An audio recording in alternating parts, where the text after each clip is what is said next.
in all kinds of ways where parents can just see what their kids do, not to police, but just so they're aware and they can enjoy what their children are doing, and they can understand more about their development path, and then choose to be involved with that as much as they want.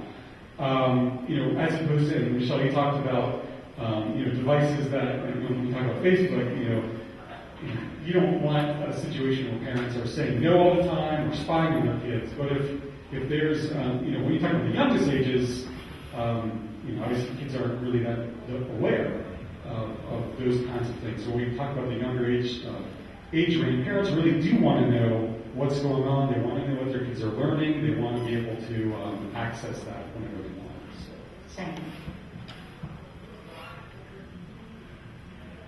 Good afternoon. I'm Joe Ciccone. Once again, I'm Director of Public Relations for the American Speech Language Hearing Association, which is in Rockville, Maryland. And I'm very happy to be here, very grateful to CDA, which is an official sponsor of ours, and also to Kids at Play.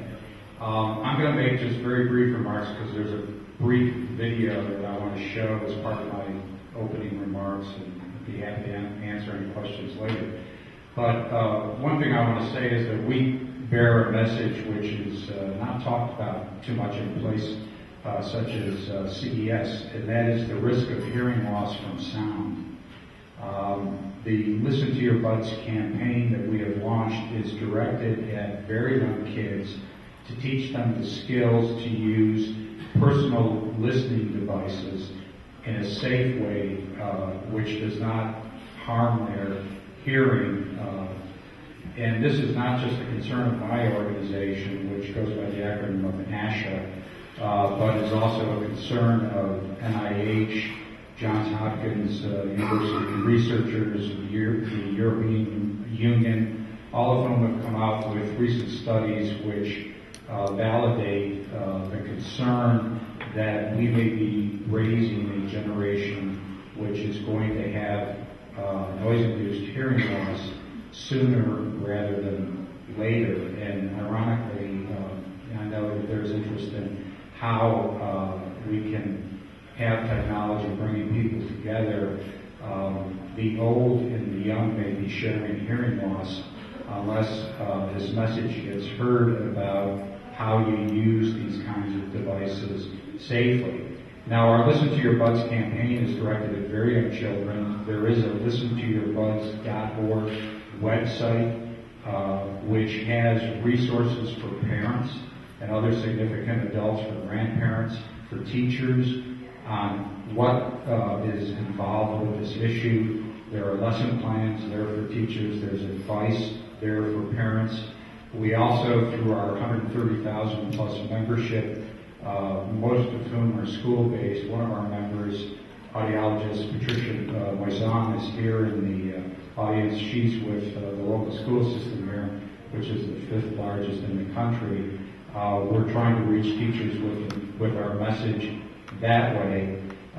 We have also partnered with Parents' Choice Foundation to build a national coalition of musicians who are popular with very young kids, to send the message of listening to music safely through personal listening devices.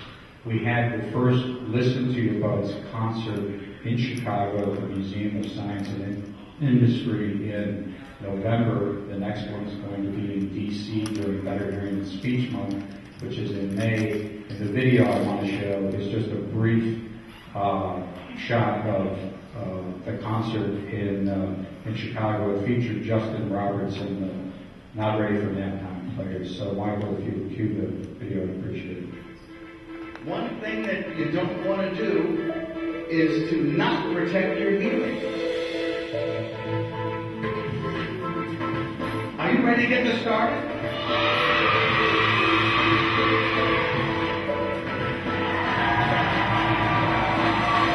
Let's hear from Justin Roberts and the Not Ready for Nap Time players.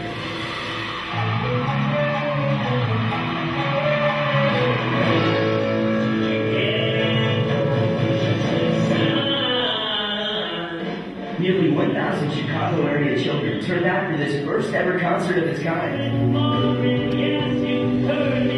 To kick kick off a new campaign promoting safe listening habits. Hey, little Dave. Little Dave. I think little Dave's listening to his headphones a little too loudly. But you know, the way you were listening to it, you're probably going to damage your ears. What? You might damage your ears, I said. We're trying to come up with a fun way to get the message across without preaching to the audience. Singing sensation Justin Roberts is part of a growing national coalition of children's musicians trying to reach kids before they become unsafe users of MP3 players and other personal audio devices. Asha approached us about doing an event, and I thought like teaching kids at a young age about protecting their hearing is really important, so we were excited to be a part of it. The 30-member national coalition features popular children's music stars such as Trout Fishing in America, The Chippies, Freddie Ryan.